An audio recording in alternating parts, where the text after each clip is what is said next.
community. I'm so glad you're here. We really are. We're about to do a very special talk, so if you're feeling it, you want to take a little break from walking around, please gather around. We're going to share with you today about how to turn your dream home, how to turn your home into your dream home. We like to call this talk Living the Dream. I think it's something everybody can have.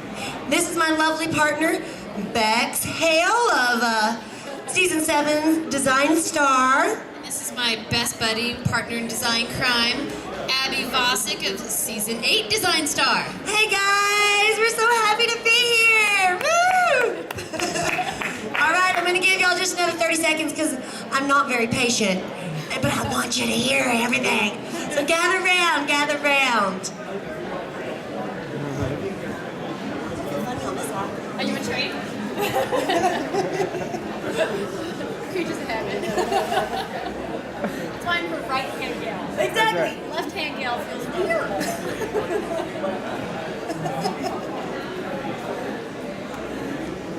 I'm back today.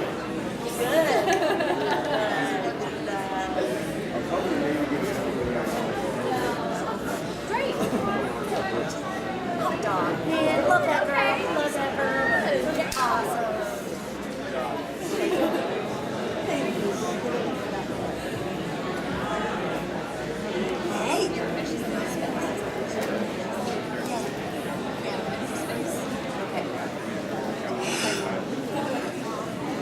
So we're staying in this place, my husband and I, at this place called the Cottage in the Fredericksburg Inn and Cottages. Y'all, it's the sweetest. It is so quaint. Literally, the square footage is about as big as the stage here. But we got in, had our fire going, laid in our little bed, and I just looked over to my honey and said, honey, we're living the dream. It's a little thing we like to say every now and then when life is just really sweet. You know, and the thing that I think is interesting about that is that we were not in some big fancy room, in some big fancy hotel. We were in a quaint, quality, beautifully well-made rustic lodge. It was really tiny and it was really rich. And that's one of the things that I want to talk to you today about quality versus quantity and how it can really bring a better level of living to our lives. Let's try something. If y'all indulge me for a moment, would you close your eyes and envision this for me? Envision your favorite space in your home. Envision what it feels like, what it looks like, what it smells like. Now you can open your eyes. I'm gonna venture to guess that none of you were envisioning your grand entry hall or the formal dining room that never gets used. And the point is that bigger doesn't always mean better. That we can have really quality spaces in our home without having the vast expense. There's an author, Sarah Susanka. She wrote a book called The Not So Big House. Have any of y'all heard about this book? Okay, I'm glad. Well, if I'm the first to tell you, if you are remodeling or if you're starting from scratch and building, it would really be worth the read. She has changed people's lives by giving them the language that they need to truly express what they want. Because right now, there is a vocabulary out there that is producing homes. And we're all very familiar with it. It is 3 bedrooms, 2.5 baths, grand entryway, formal dining room, 3,000 square feet, dream home. Right? The only thing is, that is a language about curb appeal and real estate. That's a language of real estate, not experience.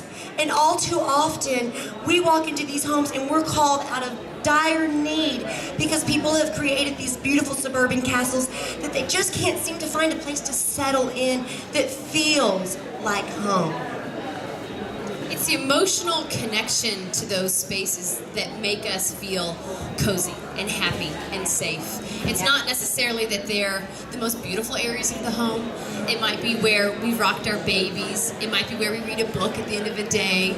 It might be where we just feel the most relaxed in our space. And so the idea is to create those spaces throughout your entire home, to really have such thoughtful design in every space so that it feels most like home and we're most connected to all of these areas and we're using all of the areas in our home. I grew up with a formal dining room that I always thought was the silliest thing, that literally was used once a year. And my parents would kill for a home office, and they had it set up in their bedroom and all this stuff, and I kept saying, take the darn dining room. It doesn't make any sense. You never knew, oh, no, it's a formal dining room. And I think sometimes we get caught up in that idea of things have to be this way because that's how they've always been. And if we can detach ourselves from those self-imposed rules and break the rules a little bit, we might utilize more of our home and make it more valuable to us. And I think something that's integral to that sometimes is we need each other. We need either another friend to come in who is not attached to the preconceived ideas about how your stuff works, or you need a professional to come in. How many of you out there have called up an interior designer to come help? I get this all the time, right? How many of you called a plumber when the toilets were stopped up, huh? When things weren't really working smoothly? Yeah, did you call a plumber? Right. There's certain technicians that are out there that are available, but for some reason, there's this idea, what is it, Bex? There's an idea that I guess designers are going to come in and fill your house with a bunch of things and make you put away your family heirlooms and, hide grandma's buffet and make it all glossy and glitzy, and it's not going to feel like your home. Exactly. And I think that's a misconception about what designers do. A good designer, like a good friend, gets to know you. They get to know what your lifestyle is like, how you move through the house, how you function in your home, and then helps you make that home more you than you could have ever done. It's pretty amazing. Sometimes, I guess, what moves us to do what we do, and oftentimes from the full-scale interior design, we love this part called remix, where we get in there and completely just use your stuff, but use it to the best. We're not attached in that way. And the response when someone comes in and says, oh my God, this is so me. Tell them that story at the end. It's the most rewarding, really, because you are using what they already have. And they have these pieces because they're either family heirlooms or they love them. And your home is filled with all of this really great stuff. And oftentimes it just needs to be pulled together.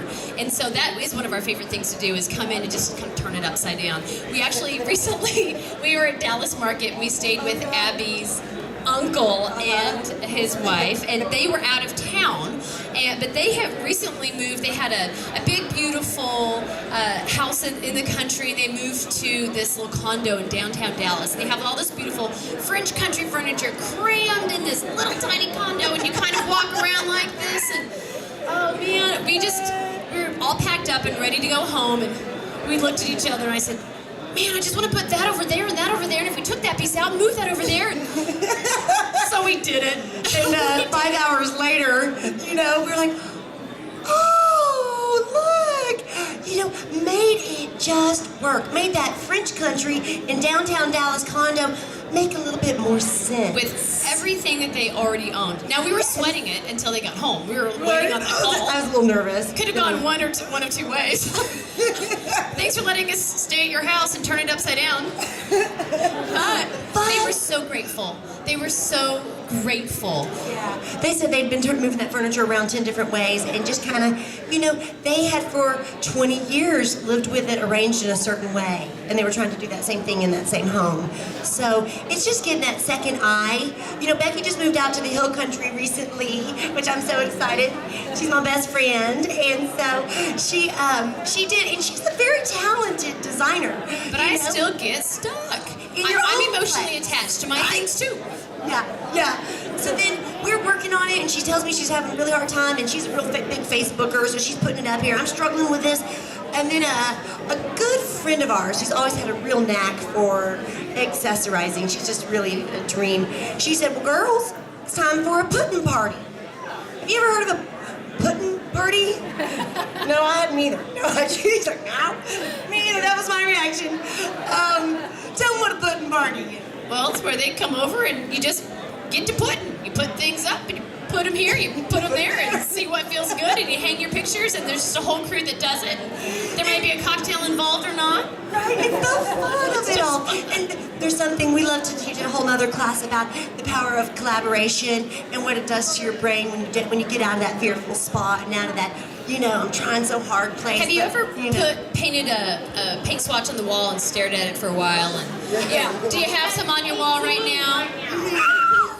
You are not alone, sister. we all do that. And you ask everyone who comes in for their opinion, what do you think about that one? I'm leaning towards this one. I don't know, that one feels a little warmer. Let me look at it again tomorrow. We're all that way, and when we work collaboratively, because intuitively we know what we want. We really do. I guarantee you know what you want of that bunch, and it's going to take someone else to come in and say, that's the one that you agree with, and you'll say, you're right. You're right. Because there's something about, the creative process where we don't completely trust ourselves, and it's totally normal. We're all that way. As designers, we're that way, and it's why we've decided to collaborate on all of our projects. Because in that moment where I put something somewhere and go, God, is that right? And by myself, I might labor over it for a moment. She comes in, she's like, yes, and let's move on. Or no, maybe here. And so there's some magic that happens when you collaborate, for sure. And so whether it's with a designer or whether it's with a really good friend, it definitely produces some pretty magical results. Pretty magical results. We're all about those results and helping people fall in love with their homes and have their homes nurture them. One of the things that Sarah Suzanka says is that we long for our homes to offer comfort and shelter, but we tend to use the words spacious and grand to describe what we think we want. So we want to work a little bit more on being more accurate in that description with our home builders, with our remodelers, with our designers, so that we get what we really do want. I'm seeing a trend. I think it comes out of a fear of not wanting to feel cramped. I know some of the generation before us lived in tiny little homes so often, and we don't want to be cramped. And we worked hard for our life, and we're successful now, so we want to get, that dream home. And so we're told that looks like this, and then every dollar goes into expanding the square footage, and oftentimes there's nothing really left to create valuable quality design. It's larger, but not necessarily tailored to your lifestyle. Do you all like old homes? Me too. I love old homes. I love old buildings. I love walking downtown and looking at those old Art Deco buildings with the hand-carved reliefs. And I love walking into a Victorian and looking at the hand-tooled spindles on the staircase and think, why don't we make things like this anymore? Why don't we have this craftsmanship in our homes anymore? And I think it's because, there's a lot of reasons, but we have gotten away from the quality and have moved towards quantity. Yes. So why we have, my mom is the youngest of 13, and they were all raised in a 2-bedroom farmhouse. And so I know girls in one room, right? And boys in the other. It makes you wonder how they had 13 kids. But you don't necessarily, we think we need all this square footage. What if we downscaled and turned up the volume of the quality and brought the craftsman back into our home? Yes, I love this man. He's just like, you're talking my language. Yeah, singing your song. We do have a song we ought to sing later. Yes, exactly. I think, you hear that a lot. You vote with your dollars.